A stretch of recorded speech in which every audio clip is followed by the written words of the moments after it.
ښه ګڼه زما د ویرو د سلګو غزل دی، دا مې د نیمې شپې د 12 بجو غزل دی. ګل قلم راکه کتاب راکه چې وی لیکمه، زما په ذهن کې تاویږي د مودو غزل دی. افسوس په دغه یوه خبره چې خیال نشته پکې، ګنې سپینغاره د 15 چاپو غزل دی. سلامونه، ستړي مه شئ، سپینغاره فریده یم او دا وخت خپل سپینغاره فریده افیشل یوټیوب اکاونټ نه تاسو سره مخاطب یم او زړه مې غوښتل چې څه خبرې در سره شریکې کړم چې ډېر د مو د ژوند او د مو د فن او د مو د شاعرۍ په حوالې سره وي.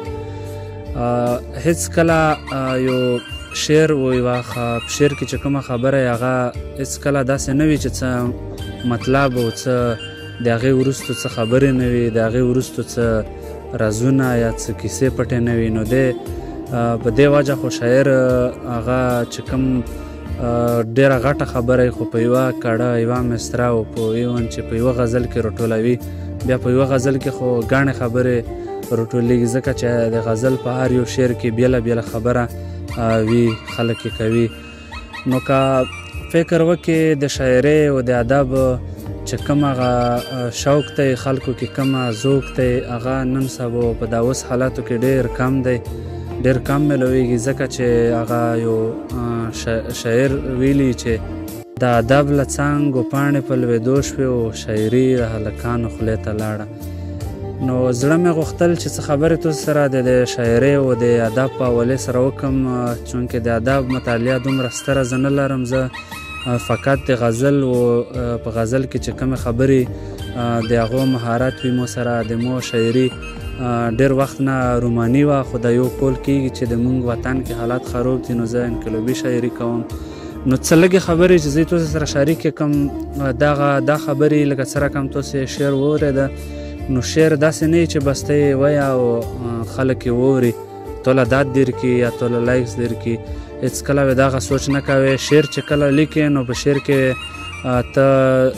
ډېره غټه خبره رابندوې او په شعر کې ډېره غټه کیسه وي او په کور ده چې معیاري شاعري وشي. مخکیني شاعران چې کوم مخکیني غزلې مخکیني کلمونه هغه د هغو لوستل د هغو اورېدل ډېر کم شوي د موږ معاشره کې. نو زه ویایم چې زه خپله شاعرۍ کې او بیا نورو ته هم دغه میسج ورکوم، دا پیغام ورکوم چې باید کله غزل لیکي کله شعر لیکي په هغه کې داسې خبره ونه کړي چې په هغې باندې د شاعرۍ او د شاعرۍ کوم فیلډ دی، د ادب کوم تاریخ دی چې هغه ته ټیسټ ورسي او هغه ته نقصان ورسیږي او بیا هغه ادب او هغه شاعرین د خلکو د زړه نه ووځي. نو په دې اساس د مو هغه نن ویډیو تاسو ته راوړې او زه لږې غوندې وړې خبرې کوم پې. زه څنګه مې درته چې څنګه مې وویل چې زه خپله غواړم زه خپله شاعرۍ کې داسې خبره مونه ونه شي. مو کوشش کړی اوسه پورې مو داسې شوخه شاعري نه و کړې او چې کوم شعر او غزل مې لیکلی نو هغه کې څه میسیج یا د خپل وطن دپاره او د خپل پښتون دپاره د خپل ملت دپاره دا د خدمت سبب وګرځي. زه خپله دا کوشش کوم او نورو خلکو ته هم چې څنګه مې درته وویل بیایم چې هغه هم شعر غزل لیکي نو ډېر فکر د باید وکړي، هېڅ کله داسې ونه کړو چې د خپل لایکس دپاره یا د فالوورز دپاره یا ځان په ټرینډ کې راوستل د دې لپاره داسې ټکي داسې لفظونه وکاروه چې هغه هېڅ کله د پښتون معاشره کې نه وو او نه یې اوس څوک خوښوي. خو چونکې خلک یې کسي خلک نن سبا داسې کنټینټ کسي چې هغه ډېر غورځېدلی وي غیر معیاري وي، خو دا چې دوی کسي هم نو بس دا په انډیویجولي سطح کسي. که مونږ کله سوچ وکړو مشترکه ډول باندې یا په حجرو کې یا داسې نور په کلیو کورونو کې داسې شاعري اورېدل ډېر نامناسبه وي، څوک یې نشي کولی چې دویم کس سره ناست وي ویوري. نو زه تاسو له دغه میسج دغه پیغام درکوم چې داسې شعر ولیکو داسې غزل ولیکو چې هغه تاریخ ته پاتې کېږي، بیا خلک په تاسو باندې ویاړ کوي، ننګ در باندې کوي لکه څه رقم مخکې تیر شوي شاعران دي او تیر شوی ادب دی. بیا ډېر خلک داسې کوي چې اکثر که تاسو به کتلی وي زه یم اکثر د مو نظر وي پې، ځکه چې د مو شاعري چې کوم د مو فیلډ دی او بیا چې چا کوم شعر لیکلی وي او چا کوم تولید کړی وي کم زور په هغه باندې تیر شوی وي، هغه یو شعر دی وایي چې چې له زړه نه وینې وڅڅوم شعر شي زمانې زما نقصان ته خو خیال وکړه. نو دا ډېر په سخته شاعر کوي چې غزل ولیکي شعر ولیکي، خو بیا که موږ تاسې وکسو په اوس حالاتو کې یو معمولي ټیک ټاکر وي هغه یې روخلي هغه یې انتخاب کړي و هغه یې چې انتخاب کړي حواله ور نه کړي چې د ده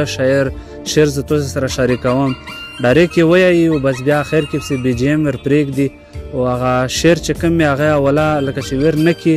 او یعنې دا چې کوم ویورز دي او کوم خلک هغه کسي نو هغه هغو ته دا شوقی چې یعنې د شعر مو خپل لیکلی که نه، نو خلک چې کوم آډینس دي هغه خو هم اوس کتابونه یې پرېښي دي یا مخکیني ادب غوندې ادبي ذوق نه لري، بس هغه کتابونه نه مطالعه کوي، ټیک ټاک یې کسي نو هغه بیا د دوی په زړه کې د دوی په ذهن کې دا خبره کینی چې دغه شاعري چې کومه دا دغه وویله د ټیک ټاکر وویله نو بس همدغه تولید کړی. نو دا ډېر سخت کرایسز روان دی او ډېر زیان او ډېر نقصان رسیږي هغه لیټریچر چې کوم هغه د خلکو کومې سختې تېرې کړي سختۍ سره شعر وبوسلی وي تولید کړی وي هغه له بیا شکل ورکړی کتابي، دا اوس چې کوم بیا ټیک ټاکران یې داسې په اسانۍ سره راوخلي او ویې ویایي او چې کوم یوزرز دی هغو ته دا هم انډیکیټ نه کړي چې مطلب زه دا شعر ویایم دا د پلانکي شاعر دی او دا د ده حق دی، خو بس دا د مونږ وطن دی که نه یوه خبره هم پکې صحیح نه روانه او نه پکې صحیح چلیږي، کنی دا ډېر غټ جرم دی په دا باندې ته کولی شي ځکه کوپی رایټ او پلیژریزم او دغه شی نو قانون کې یو خپل حیثیت وي دا چې څوک پامول کړي او کوپی رایټ او دغه شی نه څوک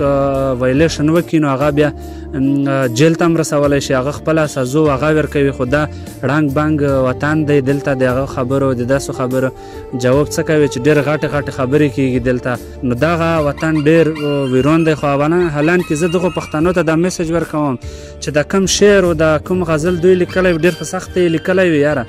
نو داسې مه کوئ دغه شعر په د اسانۍ سره مه راخلئ چې راخلی حواله ورکوو. بیا اکثر دا کوشش کوو چې د شاعر کوم غزل وي مشهور شاعر وي دغه کوم غزل راخلو نو هغه اول مطلع یې ووایو بیا اخري مقطع ووایو چې هغه نامه ورکوي چې خلکو ته دا پته لګي چې د هغه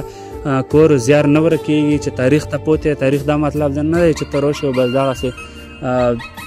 مطلب شعر ویایې او دا حواله ور نه کړي چې دا د فلانکي شاعر غزل مې وویلو یا شعر مې وویلو. نو کیسه ډېره خرابه روانه او بلکې موږ دا په خپله پښتانه دا ایکشنز کوي ښه پته مې لګېږي چې دا خو هغه جوړ کړه د هغه تولید دی د هغه پراډکټ دی نو دغه د هغه اول خو د هغه نه اجازات واخله ته څنګه وایې چې هغه نه د اجازات نه اخیستی بیا که اجازات نه وي هغه وینه مطلب په فیملی کې څوک داسې وي چې هغه تو ته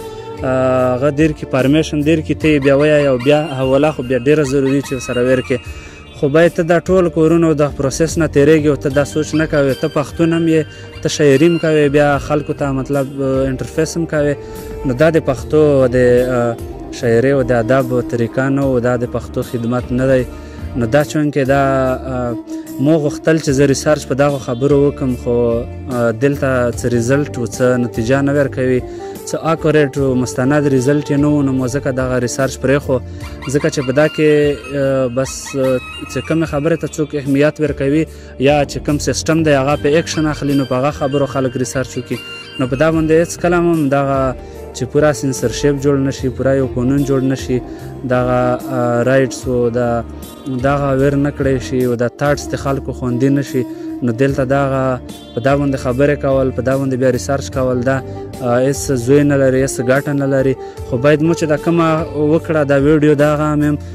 څوک چې ووري او څوک چې کوم هغه ټیک ټاکران دي او د مو غوندې نور لیکوالانو شاعري راخلي او بیا خپل ټیک ټاک نه پوسټ کوي او څه حواله هم نه ورکوي چې یعنې دا د پلانکي شاعر خپل برانډینګ پې کوي سیلف پروموشن پې کوي نو هغه دغو ته زه دا میسج ورکوم چې دغه بالکل دا کور مه کوئ خپله